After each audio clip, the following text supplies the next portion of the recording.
Hi guys, welcome back to another video on my channel. Today we're gonna break down my new FcPC setup. So for those of you who don't follow me on Instagram, which you should do by the way, I sold my AVS to a British guy and I bought myself an FcPC. So just a quick 360. This is the front, the left side, back, and the right side. Now that the TikTok LARP microwave is over, let's actually get into this plate carrier. The carrier itself is a replica FcPC V5 from TMC in green, together with the TMC Cummerbund and a TMC back panel as well. Now, why did I buy a green plate carrier just to kit it out in multicam again? Well, someone DM'd me saying that they have this lying around and I only paid 105 bucks for the entire carrier plus Cummerbund, green side plates, the back panel, a dangler, and a admin pouch. So, you know, it was a steal of a price and I didn't really care about it being, multicam. I just wanted something that is good quality, which TMC is, arguably. Let's start with the back side and then work our way through the Cummerbunds all the way to the front. On the back of my carrier, I have my roll one. As on my AVS, this is just filled with some basic medical stuff, to just care for basic wounds until actual medical professionals arrive. Then right here is another replica tourniquet, just for the LARP, because again, when you're a medic, you sometimes need a tourniquet to revive a teammate. Then on the back panel here, this is the banger back panel from TMC again, with a nerf patch, because Evangelion is based. In here, for now, I just have a Germany flag, based. This is the same flag that was on my AVS before. If I find anything I want to put in here, for example for longer games, water or something, I will probably just mount this on the outside. I'll just need to figure out how to do that the best way. Either along the side here or in between the pouch and the bangers, just tucked in here and then tied down to the sides, which might look wonky, but it will work.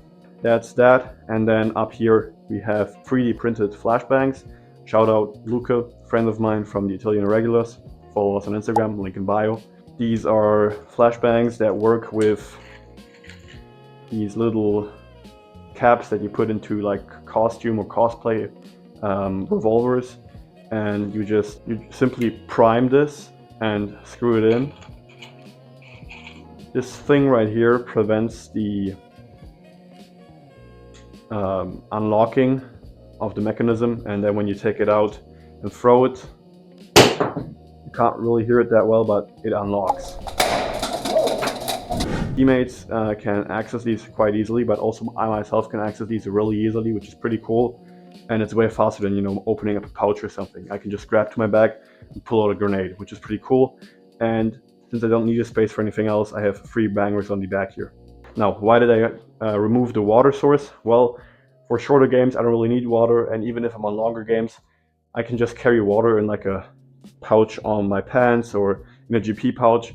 I don't really need to have a drinking straw, because again, that tends to get dirty and is bad to clean, and I don't need to be drinking on the move. Moving to the sides, on my left side, I again have the tourniquet, my Pew Tactical side plates, just for the looks, and also to help the Cummerbund distribute some of the weight to my sides and not just load everything on the shoulders, which works surprisingly well.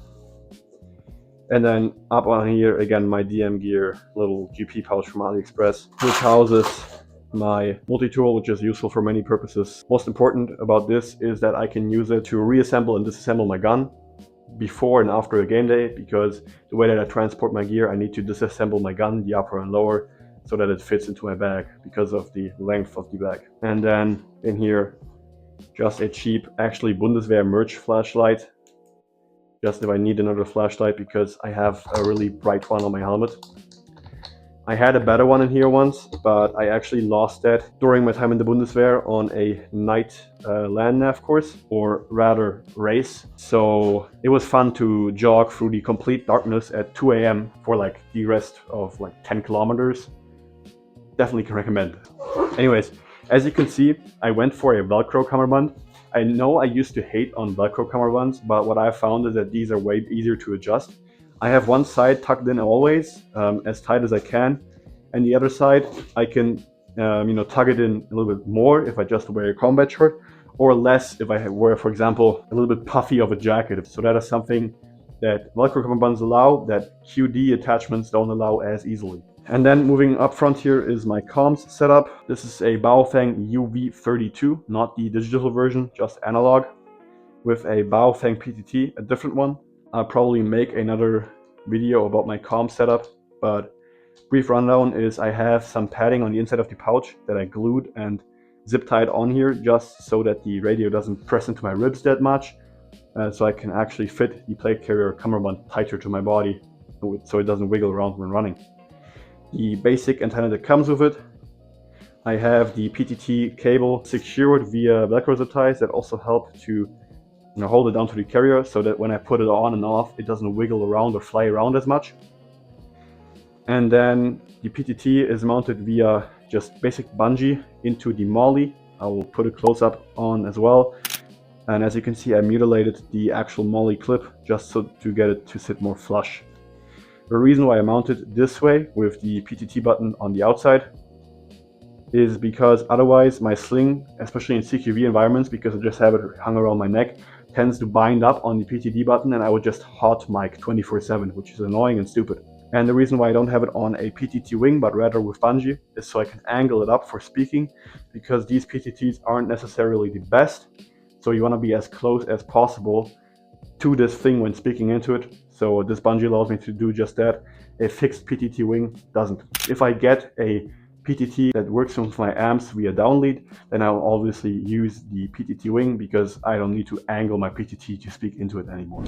And then on the right cummerbund, I only have a GP, I think Spiritus of Pharaoh. I'll put it on screen. I mistook it last time. And in here I just have batteries. Actually, last game my optics died, so I had to replace the battery on that one. So always have batteries on you. A hex key multi-tool for fixing guns, re-zeroing optics, or whatever you could need. A lighter from a good brand because I don't want it to break. Because sometimes in the field or on the airsoft field you need a lighter to, whatever. And then some zip ties in case I need them. You never know when you need zip ties, a lighter, or electrical tape. I know last time I said that if you don't have electrical tape on your kit, what the fuck are you even doing? I currently don't have electrical tape in my kit either, because I ran out of electrical tape and I have stuff ordered, but it's not coming until in a couple weeks. And then up here, just the silly trauma shears for the looks, hopefully, because I don't want to cut up anybody's clothes because they're wounded. One thing that I have to add is I used Velcro zip ties to tighten down the GP pouch, because this GP pouch was built for a 3-band cummerbund and this is only a 2-band cummerbund, would flap around too much, at least for my taste. So yeah, zip ties. And we've already arrived at the front. We'll start down here with just my tourniquet dangler with a Sharpie from Amazon in here. Again, just for the schlarp. Then right here is a K-Tur flap. As you can see, I have 2 bungees here and one without. So I have a Kydex insert in here.